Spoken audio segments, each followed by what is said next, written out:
Evening, everyone. At 6:01, I'll call the meeting to order. I will begin with the Pledge of Allegiance. Pledge allegiance to the flag of the United States of America and to the republic for which it stands, one nation, under God, indivisible, with liberty and justice for all. All right. Need to make a couple changes to the agenda. We need to remove one of the policies, E9, from the agenda tonight, and then add a discussion about our check-in with Kathy Latendra following our board's goal work. And we can do that probably at the end of the meeting under future dates and agenda items. So if, yes. On that E9, Yep. Based on some of the statements made at the Greater Rutland meeting last night about dogs on the property, if we can't discuss that tonight, what our policy here is, can we put that on a future agenda? Yeah, it's going to go to the policy committee. But I mean, our feeling, this board's feeling on, are dogs going to be allowed on our property? Do we need to post signs? Dogs not allowed? I think that really just depends on what the board wants to do. I mean, That's, yeah. and it all begins in the committee. So if you have feedback, by all means, share the feedback there, because what's going to happen is this is going to go to the GRCSU first. Yeah. And, with our policy process that we had changed earlier or last year, the policies go to the supervisory union board. And then, so there's plenty of option and time for feedback. And the whole goal is not to have like multiple policy committee meetings. No. I again, not to revise the policy. I wanted to know, based on statements made last night, how this board feels about allowing dogs on school property for various reasons. And if we don't want dogs on the property, do we need to post that? All right, people know. So would you like to leave it on the agenda to discuss it? We could talk about that at a future meeting, or Yeah, I mean, we can still discuss it here because, ultimately, if the board feels a specific way, it'd be nice to take that to the policy committee as well. So, well, I just mean the statements made pretty much wanted Greater Rutland County not to allow dogs on any of our properties. And I'm not saying that's right, wrong, or indifferent. What is our feeling on that? If we were to allow it, we might need to change that policy, wording, where we're not allowed or something like that. okay, yeah. So we'll just leave it on the agenda and we'll just have a discussion about it tonight. Okay, thank you. Yeah. All right. So we'll just add that one thing. So if there's no objection to that change or addition, there would be a motion to approve the agenda. I'll make that motion. I got one more question. Okay. Clarify. So for unfinished business, we have transportation. Is that the issue with the early pickup from Slate Valley, or is that? I believe so. Oh, okay, cool. Just want to make sure we covered that. Thank you. Okay. So motion by George. All those in favor? Aye. Aye. All right. Motion carries. General public comment. Is there anyone here tonight wish to speak? Okay. She's muted. Should have a hand up. All right. Well, there's a second public comment. So, all right. Consent agenda. The motion would be in order to approve the consent agenda, which is just one warrant and the minutes from December 13th.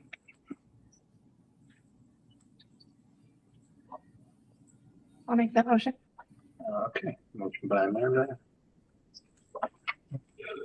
All those in favor of approving the consent agenda? Say aye. Aye. Aye. Aye. Motion carries. Community Engagement Committee. So under reports, we have, I guess just an update. It's been a while since we've heard from any activity from the Community Engagement Committee. So Amanda. Okay. Hi guys. So we discussed at our retreat some board goals, and the 3 goals that were sent to community engagement were defining our stakeholders and figuring out if we were really reaching our stakeholders, and then tapping into ways that we could better reach our stakeholders. So together so far, the committee has decided that our main stakeholders are our registered voters, parents, grandparents, aunts, uncles, all guardians, taxpayers, and all community members. And unfortunately, even though the parents are super important, obviously, they're only a small portion of our registered voting population. So we obviously really need to hear from our parents to see what's happening in our schools and figure that out. But also, we would love our parents to vote or communicate with those that do. And then second to that is we don't really feel like we're reaching them as well as we can. We have talked about being present at games and events.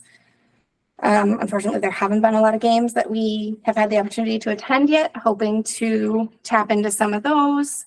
And then also we have found with people in the community that the post office seems to be a good place to put the word out. There's a lot of people have PO boxes, and we haven't put a lot up at the post office. We've tried other places, but possibly posting things monthly there are a good option.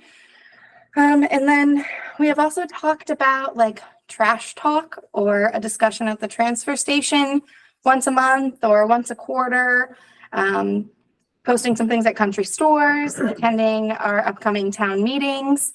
And then also we learned that the FFE and PTO have email lists that they use to share their information. So we're hoping to gather those lists and share some of our things that way as well. And then the final thing we are most recently working on are, we have formed some survey questions. And we plan on kind of asking the community what their relationship is to Wellsprings, what they think their best way to communicate with them would be, and if they would like to provide their contact information, what their expectations are from Wells and Middletown schools, and what barriers they see in interacting with the Wellsprings district. So we're starting to brainstorm ways to get that out there, and most recently discussed potentially having a box on election day to give people the option rather than, the way we did it in the past. It was, hey, here, you have to fill this out. But if we could have a board member at each location on election day and, hey, here's our box. If you want to answer some questions, drop it here. And then also asking the principals to email them out and leave them at the post office. So that's kind of where we're at. But we definitely would love to hear what you guys think we should be doing differently or in addition to, and also love for everyone to join us at events that we attend. Matt was able to go to a couple of things, and he also went to the 5K. I went to a photo day that they had in Wells, but I kind of just was present. I didn't have a whole lot planned to really put out there that day. But as far as upcoming games, and I do have the list somewhere here. The monthly events that Corey and Carol have planned. There's one January 11th, Blacklight Karaoke. So we had discussed possibly bringing some snacks or drinks or helping. I'm learning that's actually not the day. So maybe the next January or February event, we discussed bringing a snack or drink or some sort, and just kind of trying to chat with the parents and put a face to our name and, hey, who are we and what do you think? So that's where community engagement's at. George and Matt, do you guys have anything that you think I didn't say I have no problem to adding on to the report if you'd like. I'd just like to bring up that, it was mentioned at our last community engagement meeting, and it was mentioned last night at Greater Rutland about some kind of glossary of terms and ideas about budget putting together and stuff like that. I did point out last night that we had just started looking at this and we would not have a glossary in place by this town meeting day, but we think it's a good idea. Lewis pointed out that in a lot of the correspondence from Greater Rutland and Well Springs, it's in there and explained. But if we thought maybe if we had this glossary on our Greater Rutland website, if you want more information, look at this. It might be a good idea. Yes, thank you. I did have that in there. Mary Beth offered us an example from a New York school system, but a lot of the terms don't apply to Vermont. So we'd have to go through that, eliminate some stuff, change some stuff. We just wanted to acknowledge again, our thanks to her for doing that. And it's something that I think our committee will be working on. Yeah, absolutely. year. Yep. It was actually in my list and I just forgot to mention it, but yes, that's going on the next agenda as well. There's some good definitions in the last the board meeting notes from last meeting, so that's helpful. Thank you, Louis, for providing those. Yeah, I think that's half of what a lot of school board members do is trying to remember all the acronyms and even the ones that don't pertain to budget. So I did have a question around the, potentially having a survey at, like town meeting days and stuff like that. And do you know if town, like Middletown Springs would allow that?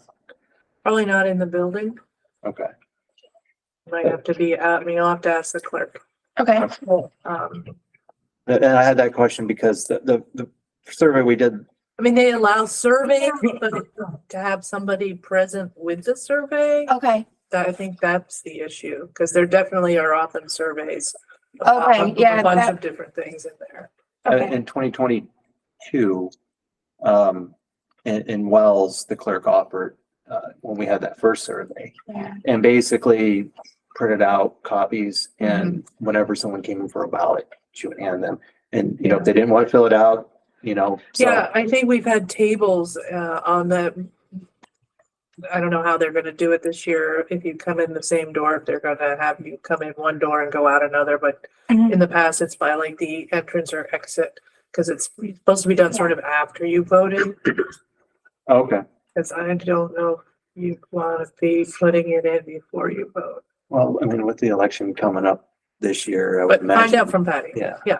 Okay. That's a lot. Yeah, sorry, that was my assumption just based on the What past happened? with Well, it's Wells. And the probably reason that up we to kind of any talked town about clerk. being there was so that it wasn't an additional chore for them because they have enough other things. So Yeah. it was our thought that it would be of assistance, but if it's not allowed and not possible, we plan on presenting these same list of questions over a period of time rather than just like once, because we tried to form questions that could be used this year and potentially even next year to continue to grow on.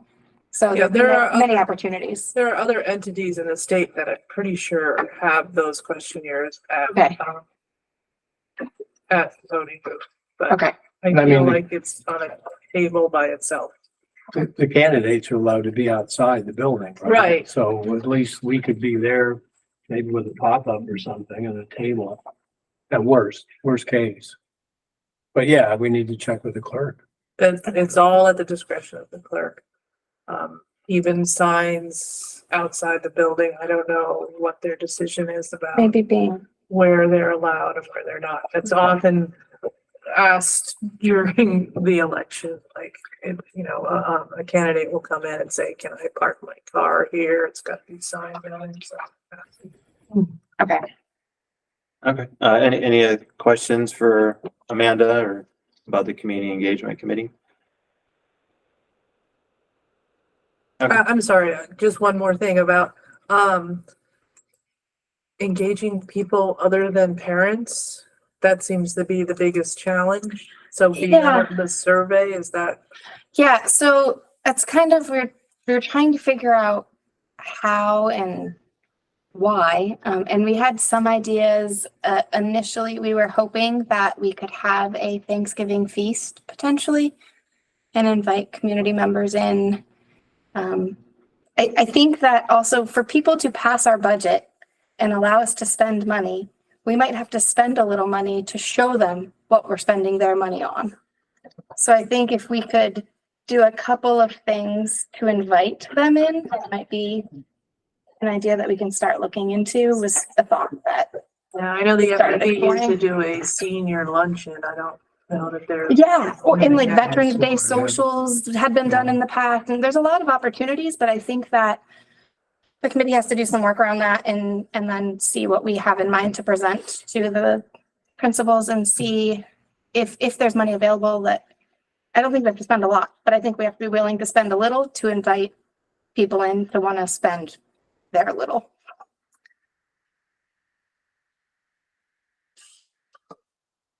Yeah, I think, one thing that might be beneficial now for the community engagement maybe is to try and get some of the budget information out too. I mean, Yeah, and with the the glossary too. people that are really interested, they'll come to the meetings, right?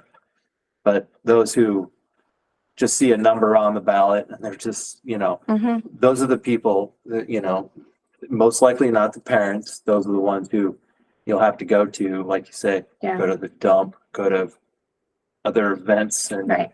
so I don't know. I think that's always kind of been that area where we don't know what people are thinking and how they feel about it. They just see that number and they're, what's going on. Yeah.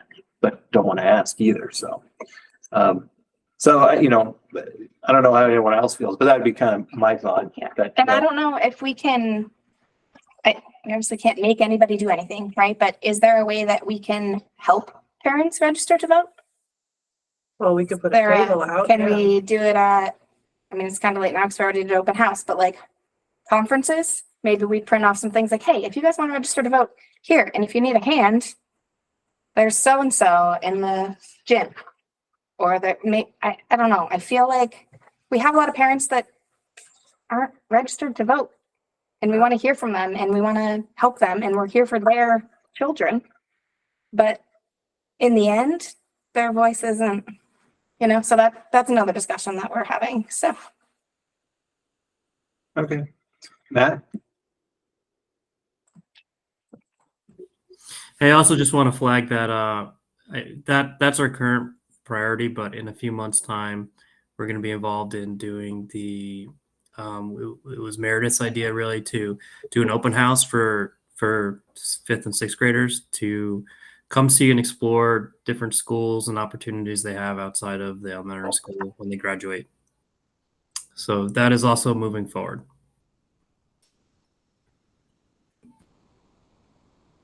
Great. Yep. All righty.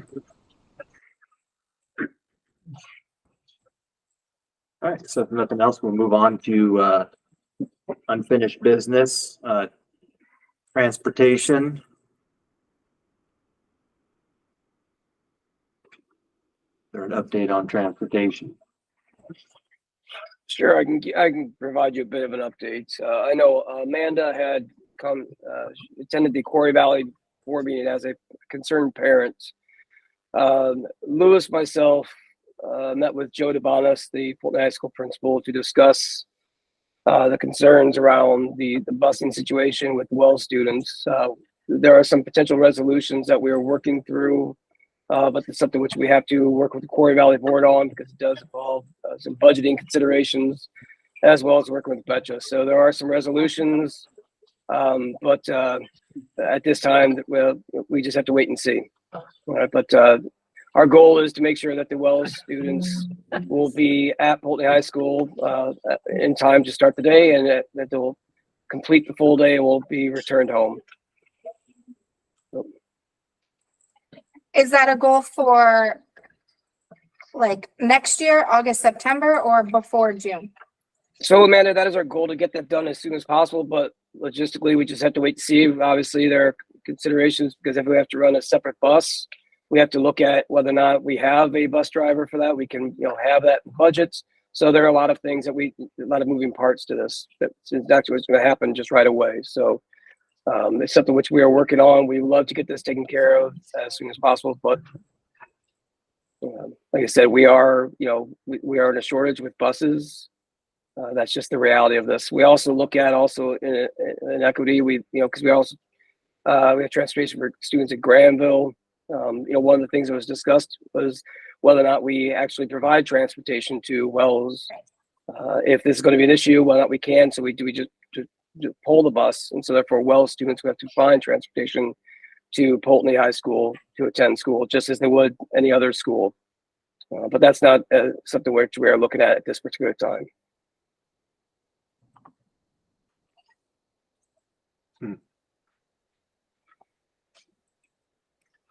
Okay. I believe some other schools in the area provide buses like Mill River. Yes, they do, Meredith, and we're not looking to do that. But like I said, we are looking to see if we can find a bus to transport the students and get them back, to school on time and then attend full day. That is our goal. Do we have guidelines around changing start and end times? Is that an easier solution if the staffing is a problem? Oh, I'm sorry. Sorry, I didn't know if I just there were staffing is a problem. guidelines around changing our start and end times in our schools within the SU mid-year, or since there's a staffing problem, or if because the year's already started, the times are set, because is that an easier solution? Well, to change the start and time would be something the board would have to approve. And that's something which for Quarry Valley would not just be changing Polteny High School, be changing Proctor High School and West Rutland. They are all have an aligned schedule, so be changing different buses for two different schools. Proctor does not currently operate buses, but West Rutland does. So we'd be looking at would we change start times and end times of Wells Village or Middletown Springs to accommodate if we're looking at adjusting schedules. But that's not something which we're currently looking at doing. We're looking at just trying to find an additional bus that could just transport Wells students to Polteny High School and back. Yeah. Or if or if they just got to Wells instead of getting picked up and dropped off at their house, if they just got to Wells and got brought from Wells to Polteny and then got brought to Wells and got picked up later, then they wouldn't need to be back in time to get on a bus to go home because we wouldn't need to bring them home. I'm sorry, we still need to have a bus to transport them from Wells to Polteny. So you still have to have a separate bus because the bus that comes home, the reason why they're leaving early is so that they can get back in time to do the Wells run to take those students home in time for dismissal. Yeah, it still kind of sounds like what you had said before. It's a Quarry Valley issue because that bus is basically It's that funded bus. by, correct. No, it's a Wells bus. Well, it's both. Well, It's technically both, but It's Quarry Valley pays the part of the bus that goes from Wells to Polteny. Yeah. Yeah. So, I mean, once that bus drops off, Wells students, that's it. It's from there, it's a Quarry Valley busing situation. And, I just, again, it's, like we talked about before, and I understand it's not a quick fix, but, I don't know. We're talking for how long it's gone on, apparently, the students that are in Wells, I mean, to me, it's kind of created an inequity because, the bus that Quarry Valley has to transport students to Middletown, they don't have that issue, so they get out at normal time. So I don't know. That's just my thought. right. And if So they we- arrive at 7:51 instead of 7:50 3 times, they get a 30-minute detention, but they leave 15 minutes early on the other end and it's okay. It's just like not balanced, I guess.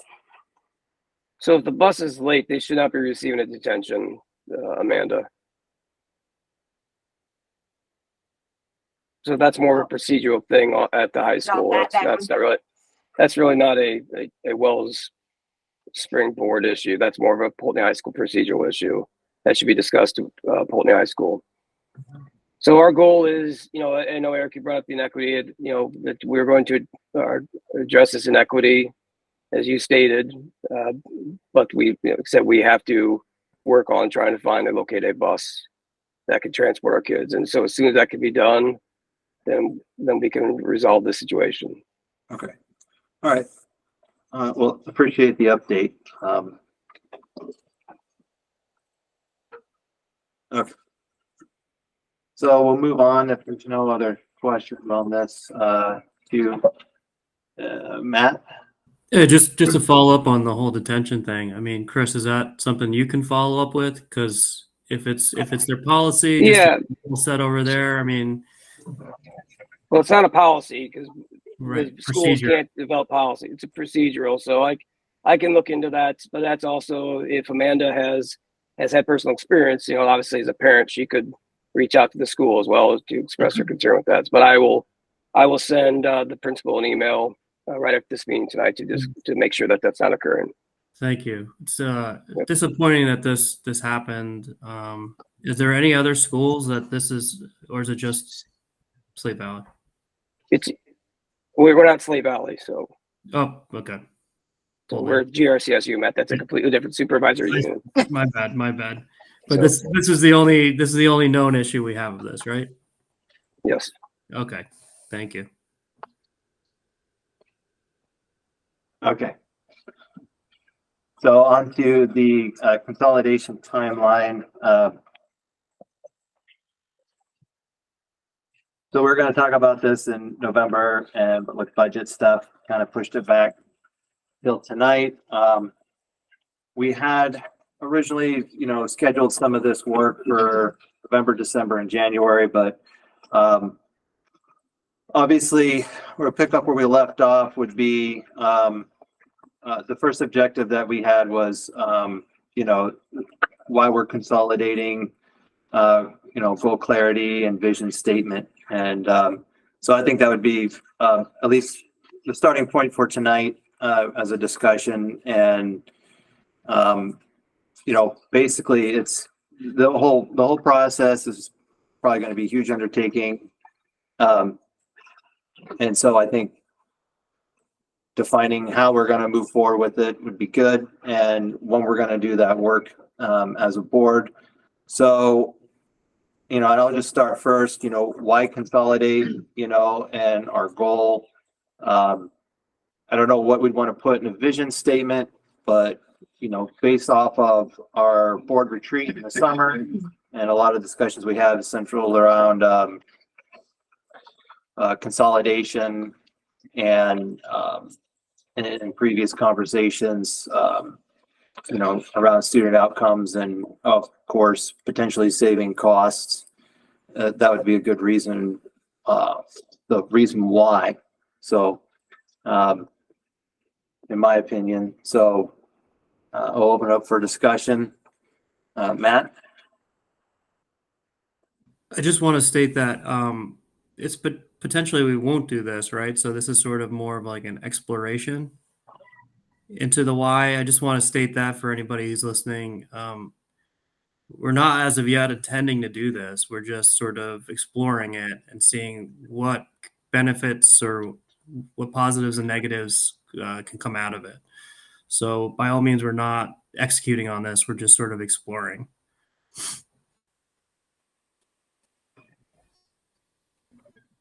But I agree with everything you said, Eric, to have more control fiscally, to see if we can add more benefits to the students, if it frees up extra money to add new teachers or add additions to facilities or things of that nature. I wouldn't want to do this if it was a net negative to the students. So I think I would be on board for this if there was actually some positive outcomes for our students that we couldn't otherwise provide in the current model.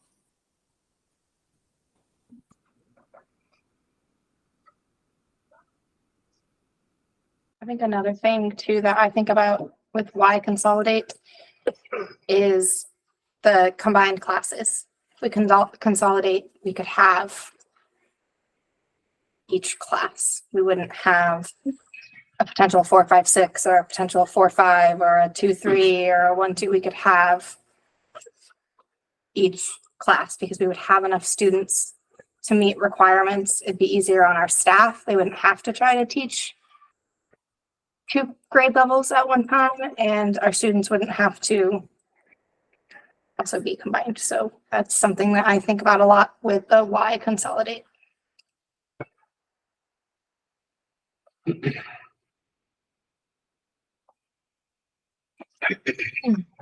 Anyone else?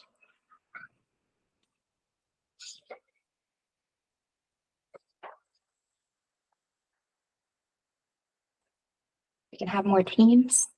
We could have more kids. We could do more things. We could have more extracurricular activities. More opportunities. Okay. So, and I guess my next question is, how do people feel about putting this into, I think those are good goals, and make sense. But how do people feel about putting this into like some sort of vision statement? Someone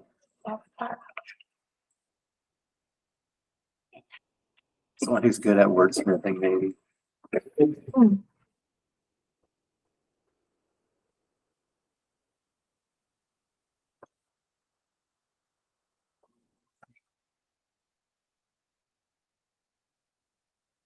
So you're saying like an exploration into consolidation, right? Yes. That's where we're starting. So To you're- achieve better student outcomes and potential cost savings, right? This Student sounds- and staff. This sounds like Act 46 again. Well, it's. And we all know how well that turned out. And you know, yeah, I mean, honestly, I think that work is continuous. I mean, since the merger, some stuff has been done, but there's always room for improvement and to continue doing that work. Student outcomes, I'd say student opportunities. and staff.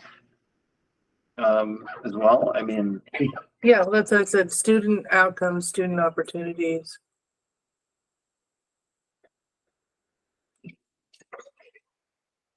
I think it would also allow us to better manage our facilities. Well, that would, More shared opportunities too. outcomes and opportunities.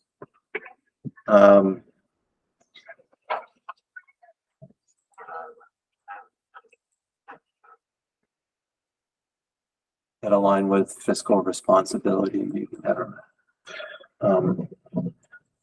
that's a big question. Yeah. Well, and I think that's the point of the exploration, like, is, you know, we could, Would it save money or could we do better with the same amount of money we have? I think is the question. Can we save? Or can we Probably improve without a savings? Because I don't think we're gonna save that much, but I think we have room to grow without a savings and not much of an additional expense. and again, that's the why. You Yeah. know, that's why we're doing this. If there was any, Would it be helpful if I just like put up some things to start drafting something? It rather would, than Cara. talking like to me? well, we already did. I mean, I think she means the statement. Yeah, that's what, exploration into consolidation to achieve better student outcomes and opportunities and potential cost savings. That's where it falls apart, that last bit. But how you want to do cost savings and or staff, whatever. Is it already written somewhere? I guess maybe I missed, or is that just what Eric said verbally? Is just now? it written somewhere already? Is that what you just said? Yeah. I don't know, I just wrote it. Meredith just wrote it. yeah, I just wrote that on my paper. But based on what Eric is looking at for this timeline, it's basically taking, words out of the timeline. Yeah. And the timeline's in the November drive, if you want to look at that. That's Yeah. So and it's outdated, but anyway, yeah, then just based off our previous discussion, back in October, yeah, that's we're just trying to pick up where we left off, but I think that's a good, statement, honestly, because it really just captures everything that we've talked about. And so if anyone has any additional suggestions or changes to this, it'd be great.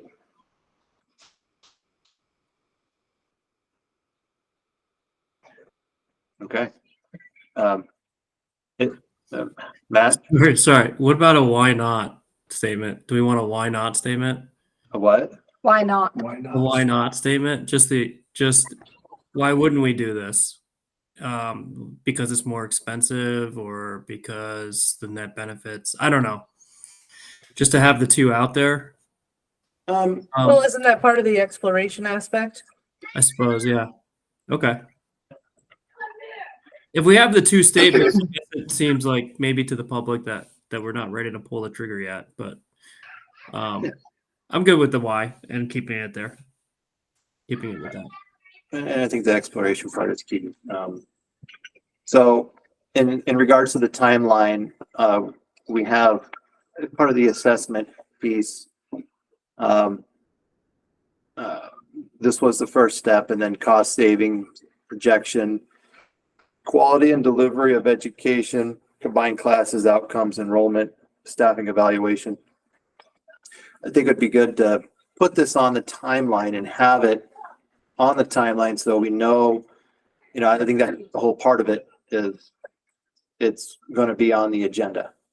And, so as far as what we're going to have for, do we want to start this after March? Or now, or next month, what?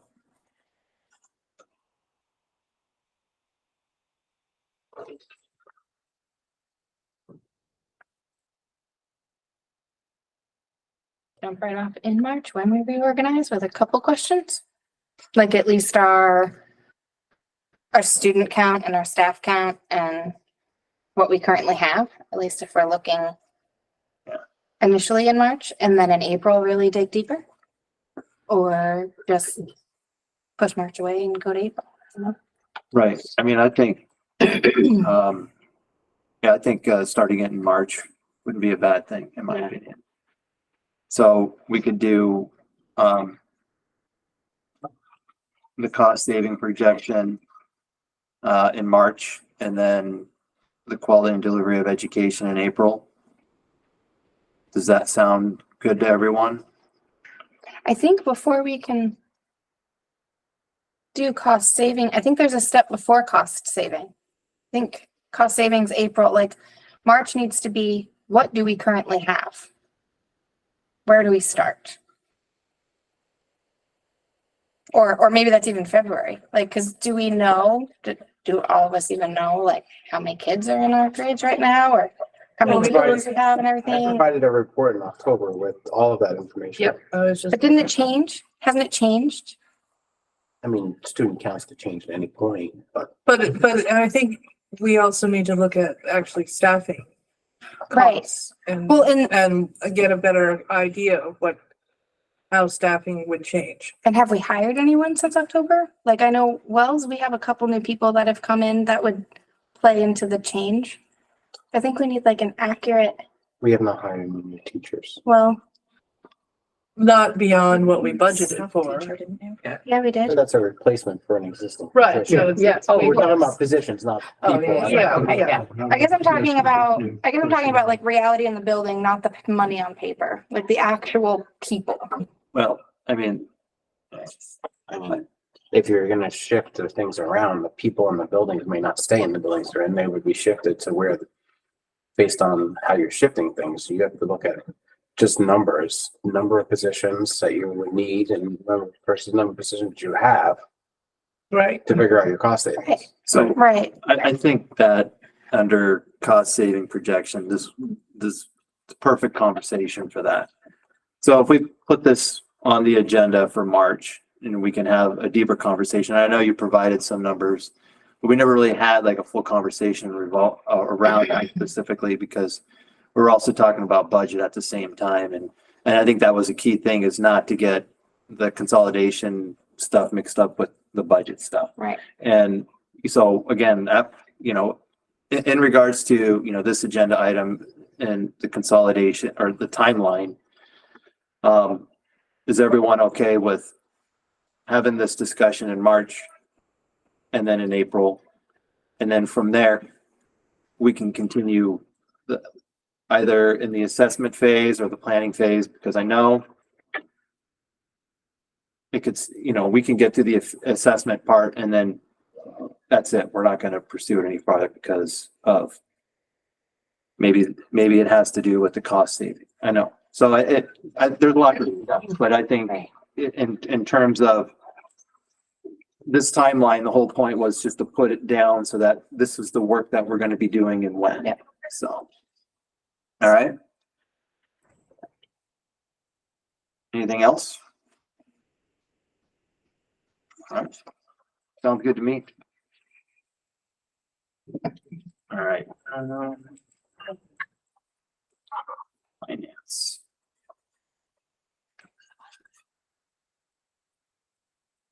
Okay. All right. So in the packet was an updated budget. So at the last meeting, the Wells Springs Board approved the budget. But there's 3 updates that I wanted to bring you up to speed on since that has occurred. Some of them we talked about at the SU meeting last night, but not everybody was at that meeting. So the first one is the vocational tuition. So my estimates on that were based on Stafford's, the numbers that we were given to us by Stafford for both tuition amount and their student counts. And student counts is based on a 6-semester rolling average. We received the numbers from the state last week, and they were different than the numbers that were provided to us by Stafford. There was an error in the calculation that Stafford had provided us. So it's lower, right? What's that? It's lower, right? Stafford's number was lower. Okay. But the whole thing overall was lower, correct? Yeah. Yeah.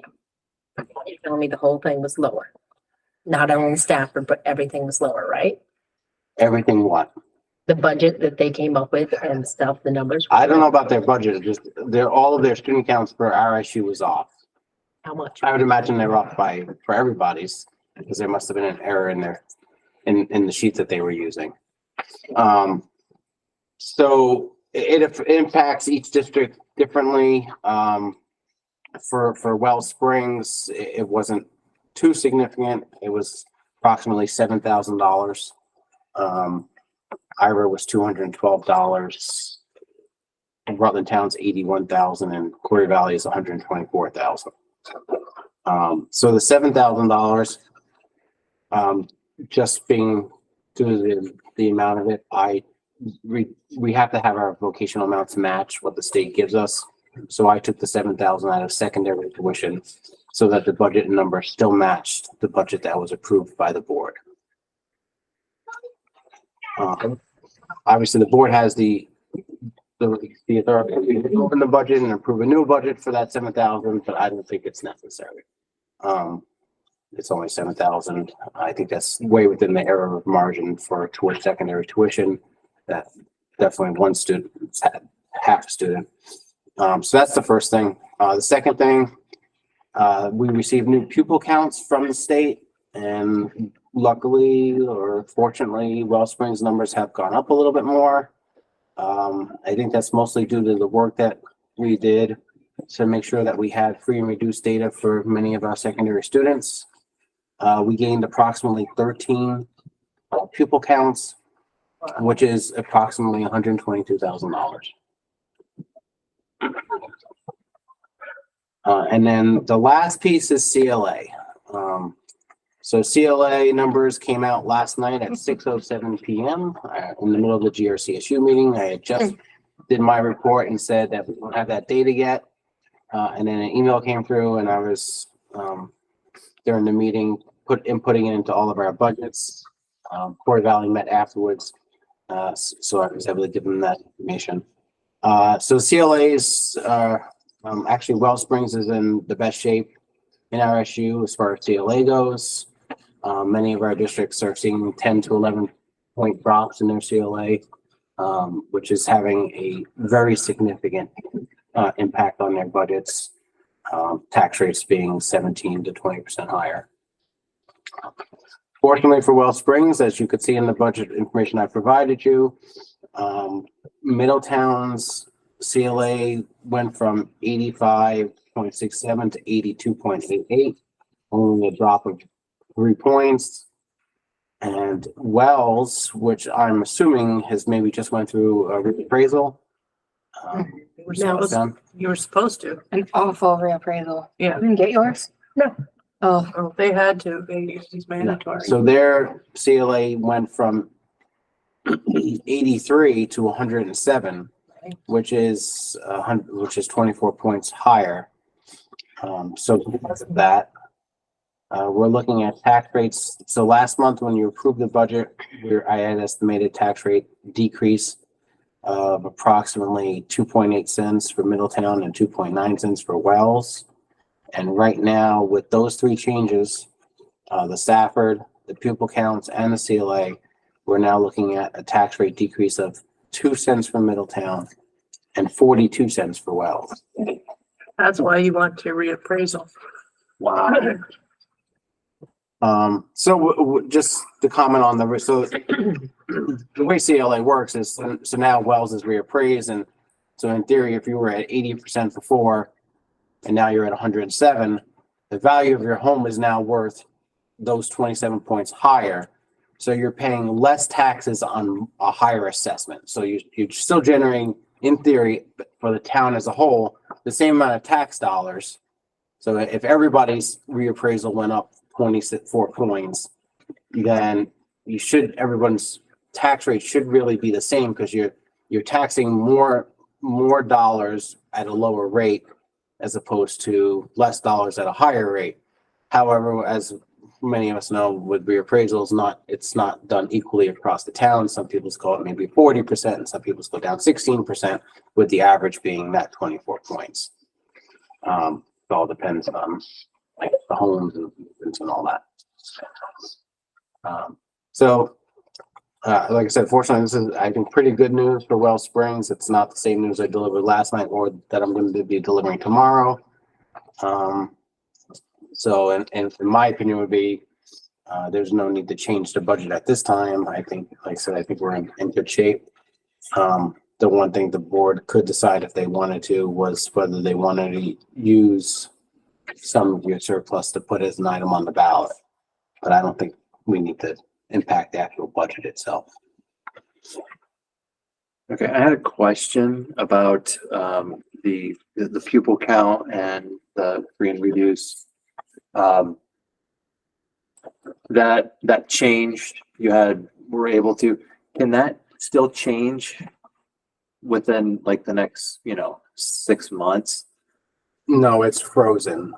So it's based on a snapshot in time. There was windows that we had to get the data in. Okay. Yeah.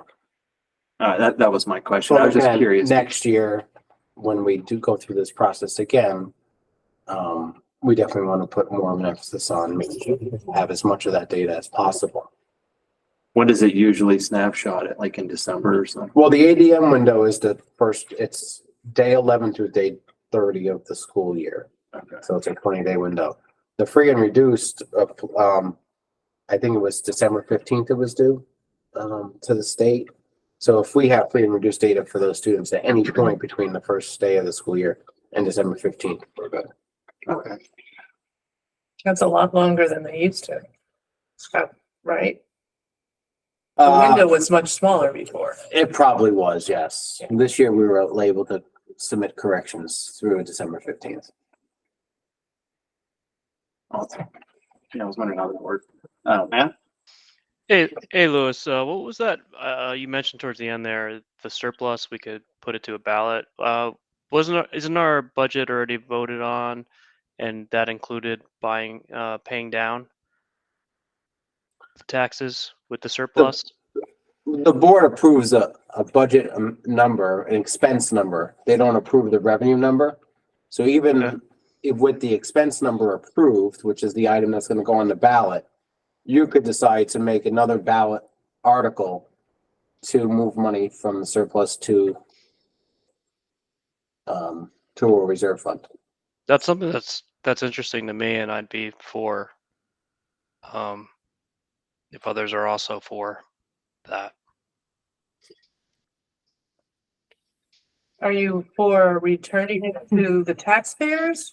Returning it, adding it to, just for capital maintenance, things of that nature.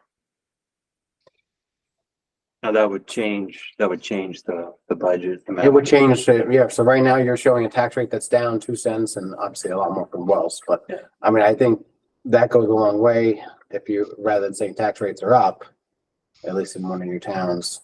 So I think you definitely want to keep that down just for PR purposes to keep your tax rate down. The other thing that I'm going to be recommending for Corey Valley, because and it could work here as well, is because the yield is still a variable, and the legislators could turn around and really increase that yield based on a number of factors. If education spending doesn't come in at 12%, with the CLA being down for an average of 7% across the state, that's more revenue being generated. If they increase that yield at the last minute after our budgets are approved, then our 2 cents is now turned into 4 cents, 5 cents, whatever. You could put an article on the ballot saying to put up to 50% of the surplus or some number, and then wait until after the yield is approved, if your article is approved, and if the yield is approved and the yield goes up, whatever it goes up to, say you promise the taxpayers a 2 cent decrease, and the yield goes up to a number that's going to give them now a 4 cent tax decrease, you can put money into that reserve fund that still keeps it at the 2 cents. And we can figure out what that number is after the yield is approved. After the yield. I mean, we've seen that in the last few years where we've used the tax recommendation, and then they come in with a new yield, and the tax rates are much better. The tax rates that actually go to the taxpayers are much better than what we had put into the book and told taxpayers about, which isn't a bad thing. But especially for districts that may be cutting so that they're keeping their tax rates low, and it's not something that Wells Springs is doing, but something that Corey Valley is looking at doing. If they're going to cut all this money and use all of their surplus as revenue, and then the legislators turn around and increase that yield, they want to have some flexibility to really shift and kind of store away some money for capital improvements. So after the yield is announced or determined, we could actually take money from the budget and put it into the capital maintenance fund. Is that what you're saying? Like after? Oh, okay. I thought we had to, well, the current, the capital maintenance fund that we have, right? So I thought we had to. We would take money from the surplus rather than right now we're putting 129,000 of the surplus. Yeah. in as revenue. Yeah. So we could decide if the yield goes up, the 200 points, and that amounts to say 50,000 in surplus, we can take 50,000 of that surplus, and rather than giving it back as revenue, move it to the capital improvement funds, as long as the taxpayers approve that article. Right. Yeah. I don't know. But it could only go to capital maintenance. Or whatever we decide. Whatever we put on the article. Yeah, it's whatever the article. So we would be adding an addition to the warning. Basically, another statement saying that if we do what he just said. But we'd have to do that probably tonight. Yes. Yeah. My thought is, and this is just my opinion, is we did that last year. We put 125 in the capital maintenance fund. And, even if the if the yield goes up and there's an additional tax savings, you know, people, if they notice, they'll be happy, but that money's still in the budget. So at least that leaves money in the budget for, you know, maybe, you know, more opportunities for students, maybe, I don't know. You know, so. Yeah, capital improvements is pretty wide, isn't it? I mean, broad as far Yeah, as. that's what I meant. I mean, anything that's building related, that's over $5,000, so. Right. So we, Yeah, and there's plenty, I mean, there's no shortage of building improvements, I'm sure. right. Okay. I mean, you could put the article, and if it's approved, then you can do zero. And you don't need to make that decision now, you could just make that decision after we have more information from the state. But if we sign the warning tonight, how do we decide later? Because the article is gonna say up to 50%, so the board would decide how much they're putting. in. Yeah.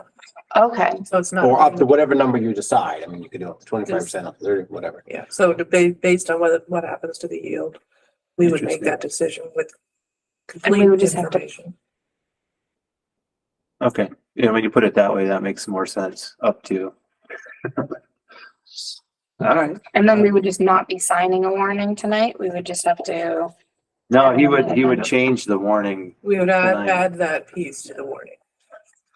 He would change it, print it out, and then we would approve it, right? If we made that decision. Matt? I was just gonna say there's no shortage of things we need to do for these buildings, and these projects can be expensive. But I know one quick win would be maybe to get those AC units that Mary's been asking about, things of that nature, small things that we could do. That'd be great. Okay. Well, in terms of the updated budget that Lou has presented, is there any further questions on this? Any questions, comments, concerns?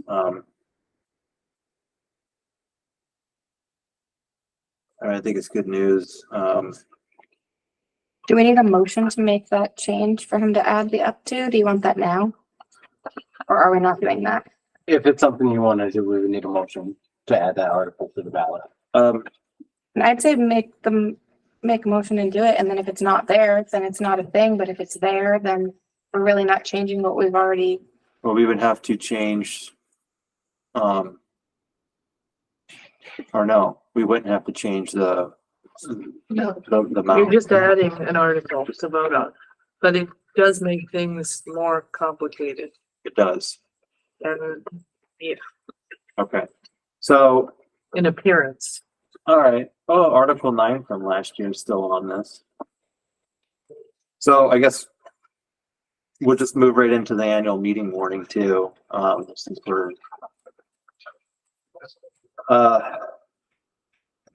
so it doesn't change the amount being expended in your, You would add an Article 10. Correct. no, No, we would No, we change changed- Article 9. change Article No, 9. it's a different. This, the whole up to We would 50%. we would change Article 9. I would just Really? reword the Article 9. Well, we would delete Article 9 and put a new Article 9 in. So basically you're just changing it. all right, well. All right. So- I would just say Then it's not more transfer complicated. up to 50,000 instead of 105. We would just change it to up to 50,000 and change the 23 to 24. And then it's done. I thought we were talking about percentages, not actual dollars. Or maybe I'm confused. Yeah, up to, 50%. yeah, 50%. What would that language look like? You- I- I'm gonna pull it in a second. Okay, I'm just gonna copy it from one of our other warnings that used that language. I'm just double checking something. on that.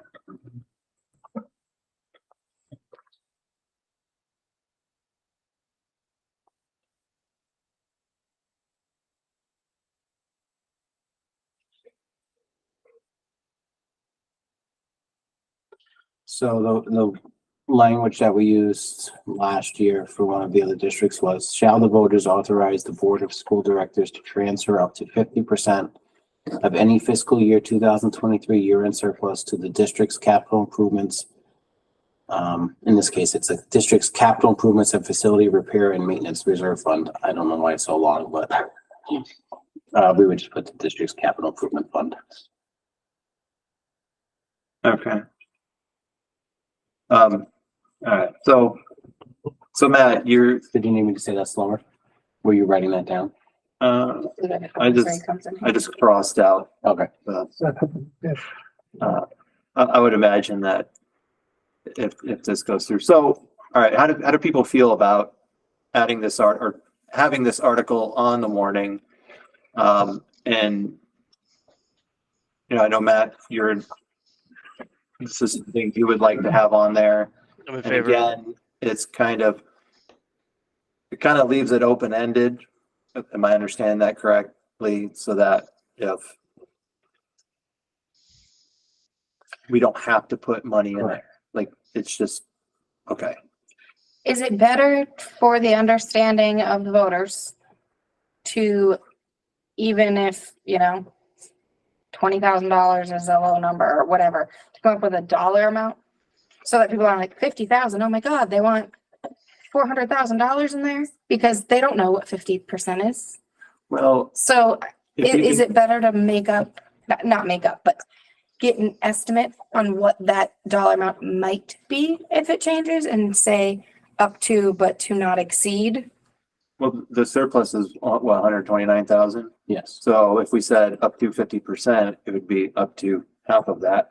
So I mean, I don't know if you put a number in there. I don't know, you saying like up to, Maybe like up to, but to not exceed 60,000 or, because I've had 64, but I just think that as a voter, not knowing and not present here tonight, 50% to them could be $200,000 if they haven't been following along. Therefore, they're going to say no.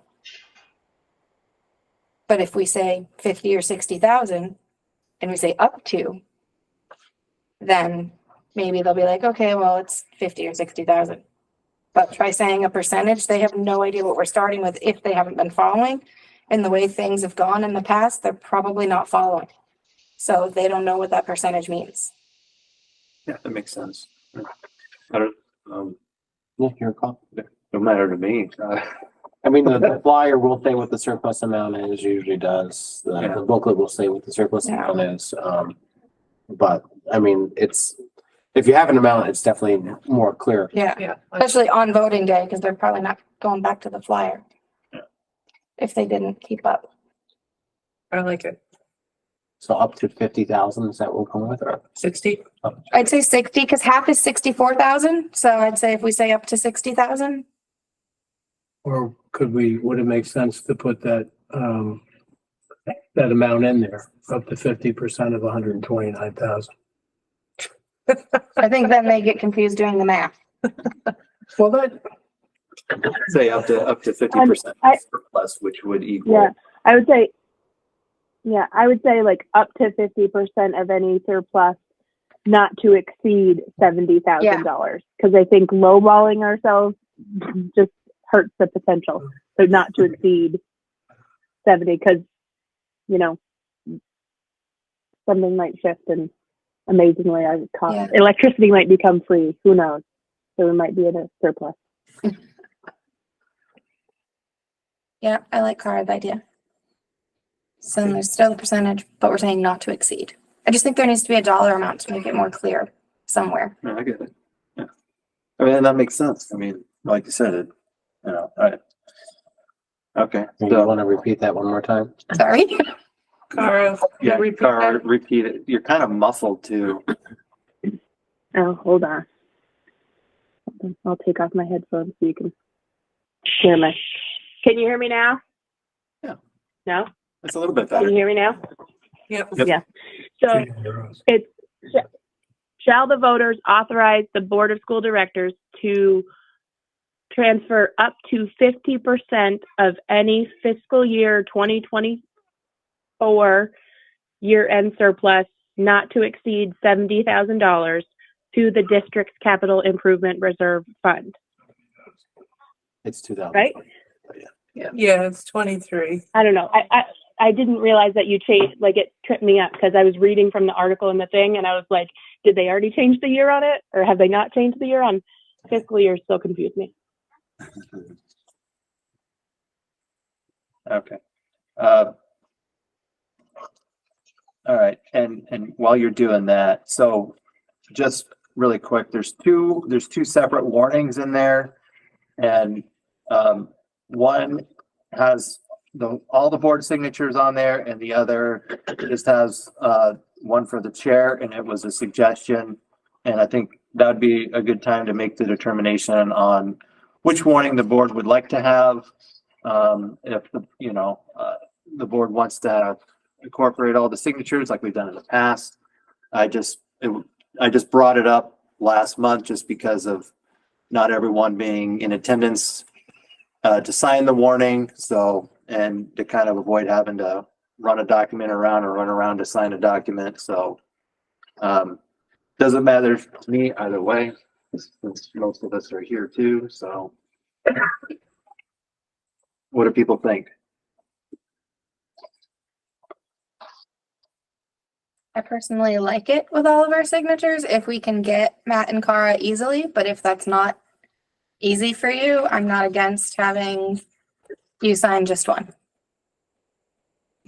But I do think having all of our signatures is better.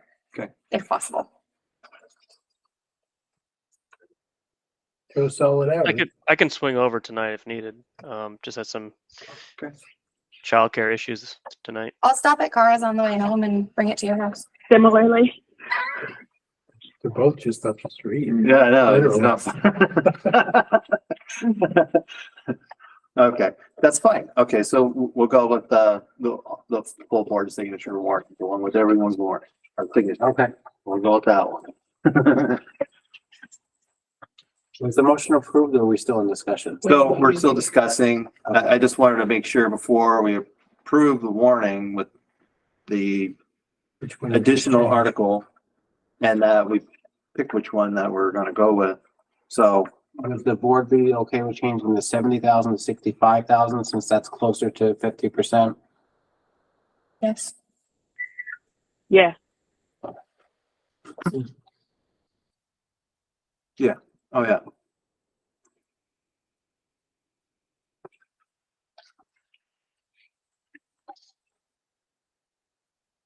All right, any other discussion on the warning? Can we bold the not to exceed?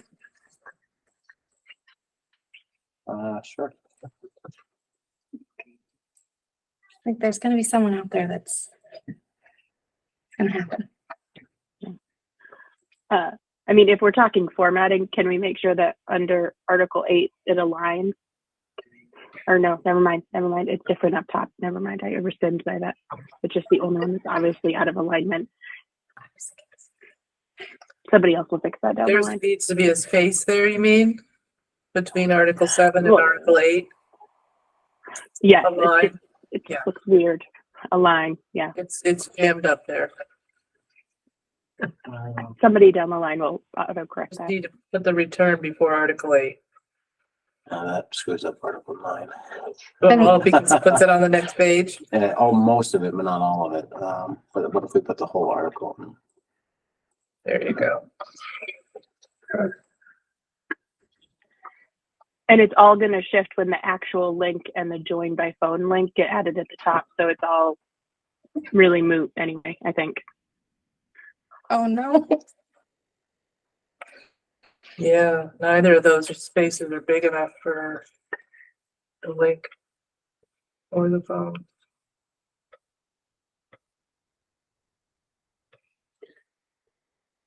Okay. Yeah, I was reading over everything too, just to make sure. Chris, is that information not available yet?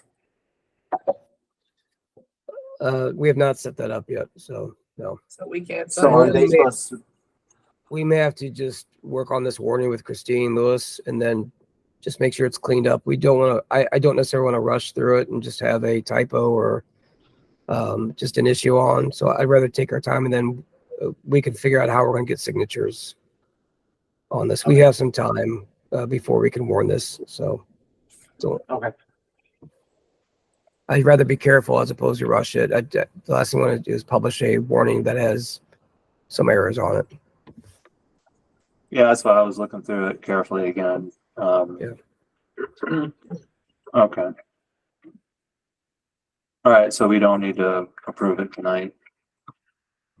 Oh, Well, you We could can approve it. the article, you just don't have to sign we're it. just not signing it. Because it's just formatting that's changing. Yeah, as long as it's formatting, I guess. Okay. All right. All right, would someone care to make a motion then? I'll make the motion. We approve the version of the warning with all our signatures And do, okay, and, and the change to Article 9. okay. All right, any further discussion on this? All right, all those in favor, say aye. Aye. Aye. Aye. Any opposed?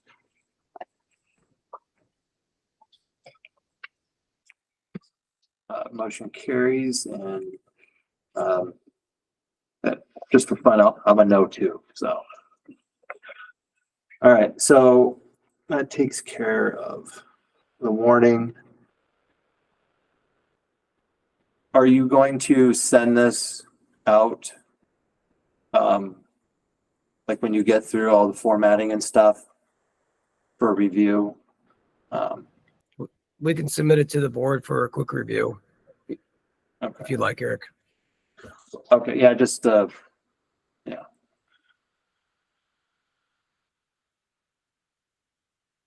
All right.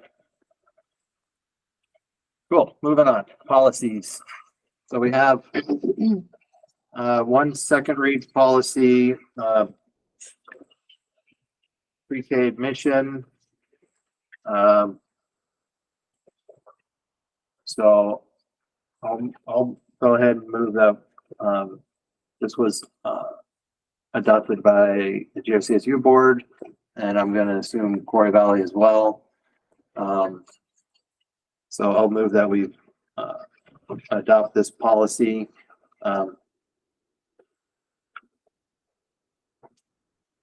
Any discussion? All those in favor of adopting F8, say aye. Aye. Aye. Any opposed? All right, motion carries. Okay, so we have one first read. So this one, well, there's really nothing to talk about on this one. Does anyone have any questions or concerns? If not, we need a motion to warn this for adoption. F2. F2, yeah. F2, thank you. The only question I had was, and this is probably for administrators, does this include searching for a cell phone in theory?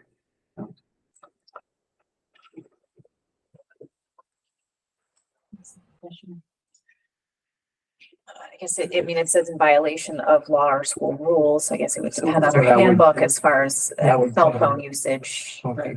I think it would be Okay. covered under personal effects. Okay. Yeah. Thank you.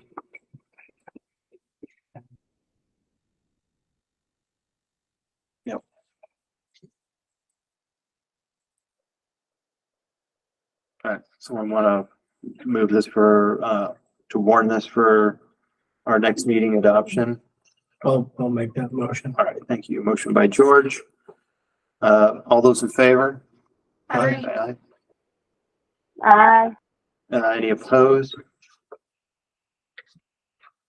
Okay, motion carries. All right, now to the animal school policy discussion. I know you know, this is gonna go, like I said earlier, it's gonna go back to committee. But if there's any particular concerns around some of the language, I would bring that back to the policy committee, you know, for consideration. And I know stemming from the SU meeting last night that there'll be a difference of opinion, but this policy in particular has kind of just been going around the committee for a long time. It's the first time we've really looked at it because we've gone back and forth on language. You know, policy is too short, too long, and it's just been so. I take it you would like to have the availability for animals on school grounds. I don't feel strongly either way. Okay. I would like, if not discussing this now, add an agenda item, and this could be in March. What's this board's position on allowing dogs specifically, pets, on school ground?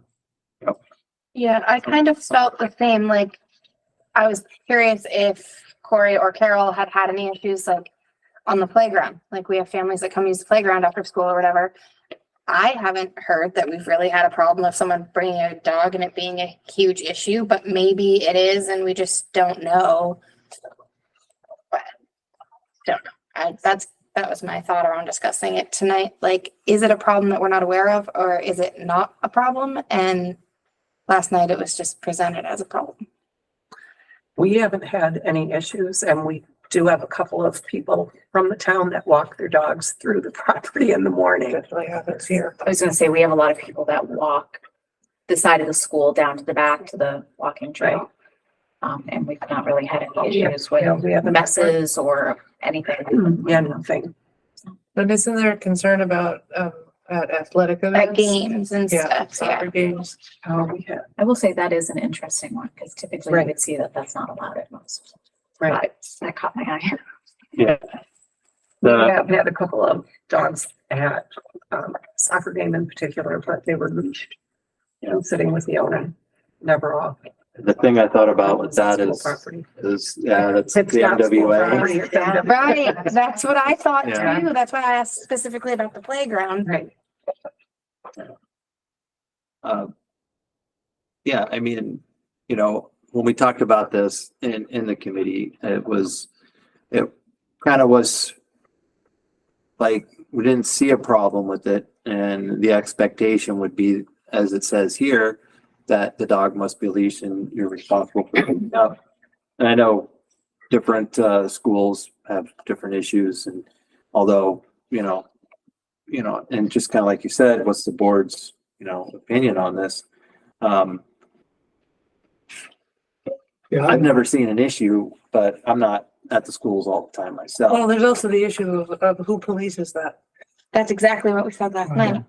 No, Yeah. because this conversation has been had at the Grixu level before. This is not the first time And around. Several years ago, this went through, actually, I believe. Anyway, yes. I think it's more around, I think there's a current situation with unleashed dogs locally. And I think that's why it came up, but I don't think it affects us. And I think that's where it stemmed from. I don't know. I think they should be allowed. We're inviting the family, we're asking to the community. Dogs are part of the family. They can come to the game. I guess is how I feel about it. that's a good point, and I'm not hearing any objections to allowing dogs. Karen, Matt, please join in. But again, that in mind, when you go send it back to committee, feeling at the meeting last night was we want to outlaw them throughout Greater Rutland. Right. If that's what they want to do, then you're going to have to change that wording, except where allowed or something like that. Yeah. Matt? Hey, just chiming in because I was asked to. I'm all for dogs, so I'm cool with them being on school property, like the fields, dog walkers, etc. Leashed or unleashed, obviously during a game I want them leashed, but I'm all for it. They should be leased. They should be under control, and I think that's in here in the policy, and I'm happy with that. So, and the reported no issues, that's great. But, you know, unleashed dogs are everybody's problem. There's nothing we It can says- do with that. Yeah, the policy says that dogs must be leashed at all times during any event, practice, or game. So if there's not an event, a practice, or game, you can sort of read that as they're allowed to be off leash. I don't feel strongly either way, except to say that dogs should be. It's such your birthday again. Awesome. Yeah, I think dogs. I think I'm good with dogs being leashed at all times. That works for me too. Yeah. And, you know, just with the wording, you know, it says outdoors on campus grounds because We look good for Okay, Lucy. okay. yeah. I don't know what's happening. I apologize. It's the COVID fog is taking over. I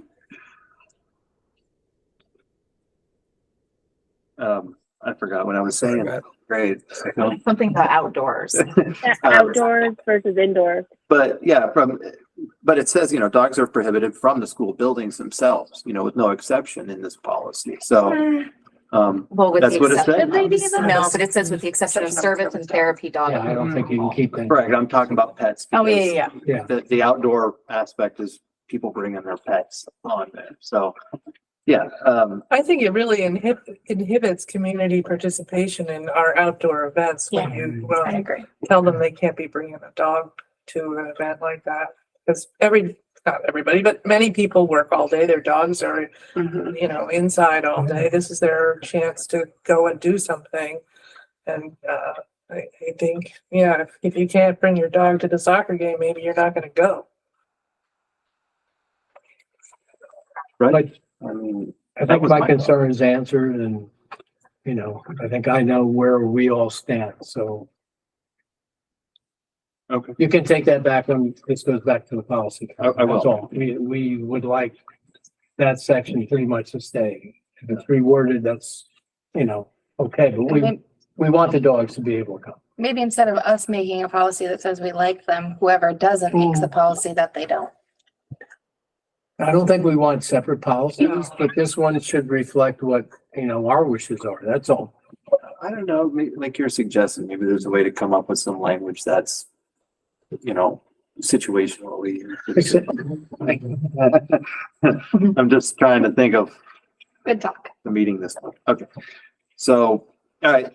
Good deal. My aim here is not to go around in a circle through the policy and it comes back here and we don't want it. Yeah. You know, that's a waste of everybody's time. Policy is important though. And we have, you know, the committee itself, you know, is focused on GRCSU, you know. So yeah, as a whole. All right, we're all set with policy.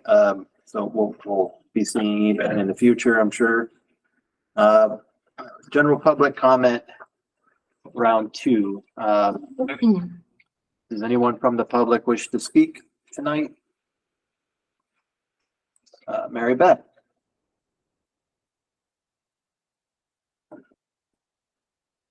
You're muted. I'm here now. Yep. Yeah, so I'll just try to make it quick, just because it's on everyone's mind. We just spoke about it.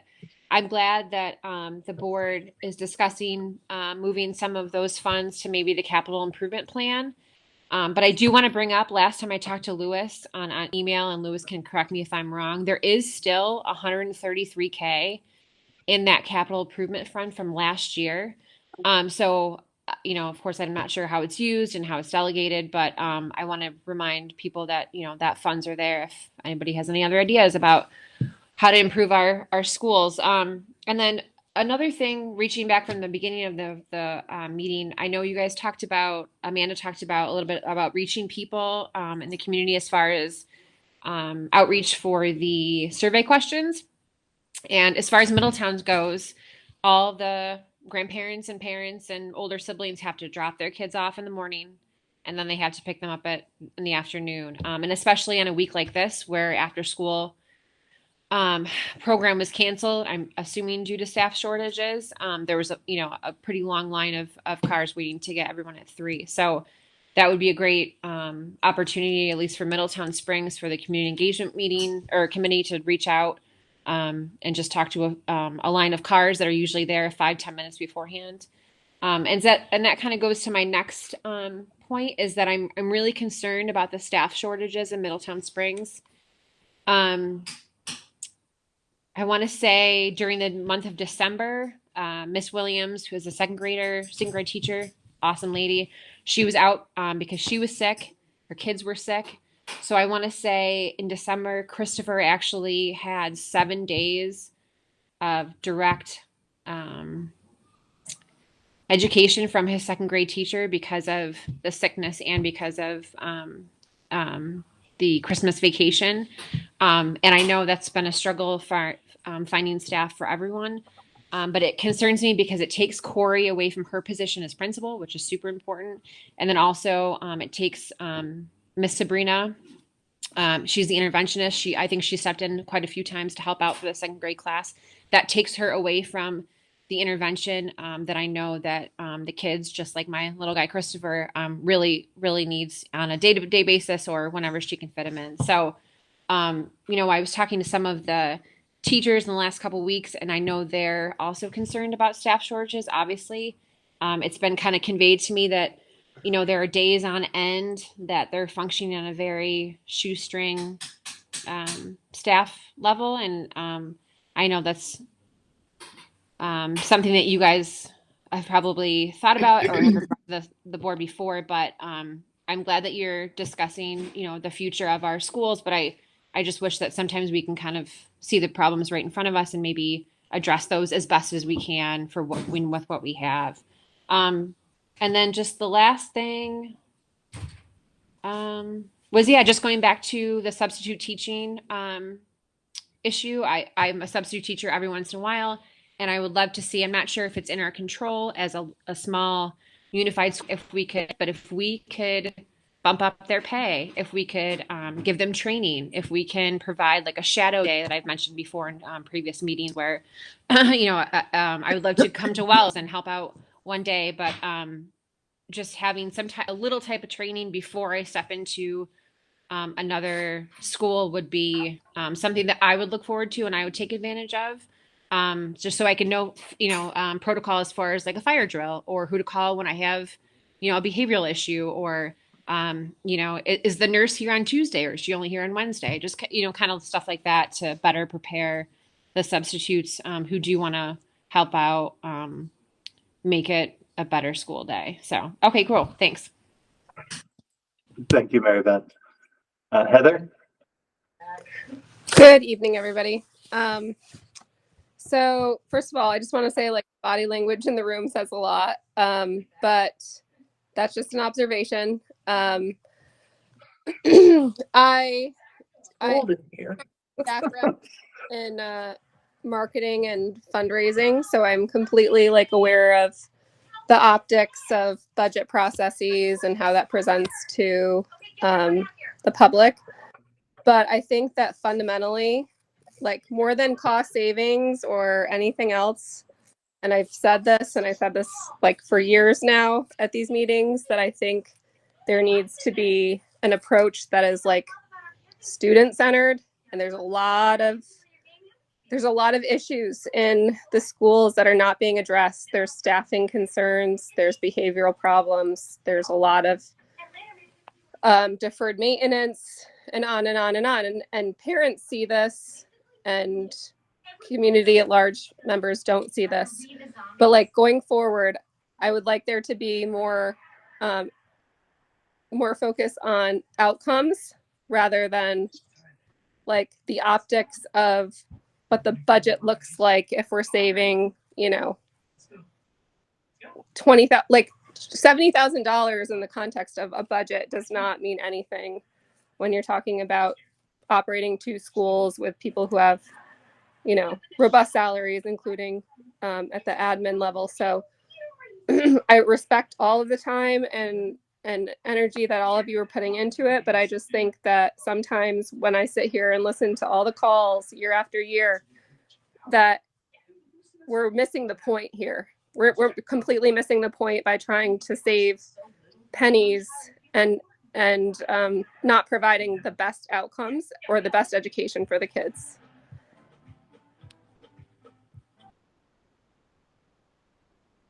Okay.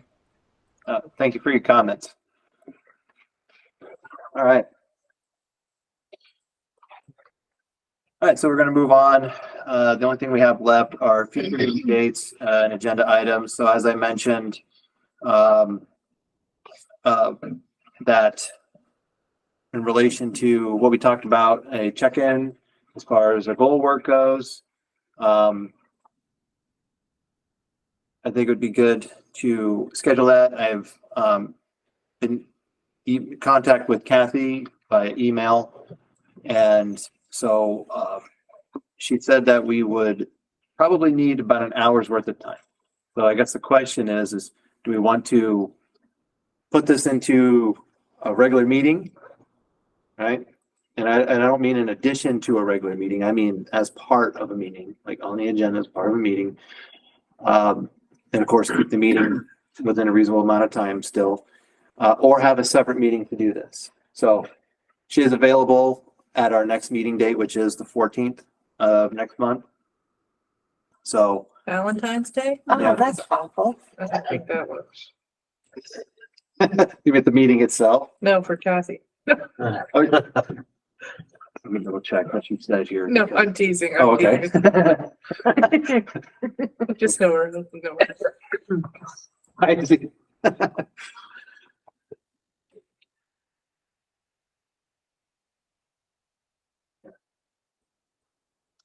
Yeah, and we've never done this before. I don't even know what to expect. It ought to be interesting, but yeah, it was something that we talked about doing, and so yeah.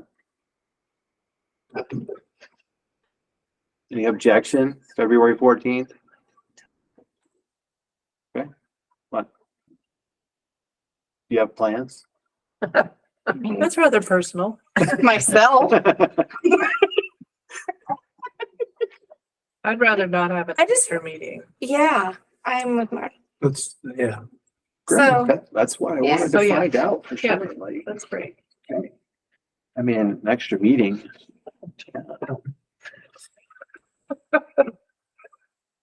Yeah, I think it would be good, not have an extra meeting. That was my thought behind having it on a regular Yeah, meeting. that's great. Okay, That's great. so I will lock that in with her and we'll plan on that as being on the agenda. And It could be a light night anyways. that's what I was thinking too. It could. You never know what's gonna happen in a Should, month. but could. Well, Yeah, point. you're gonna bring us a CLA. It's gonna be. It should be quiet on the finance side.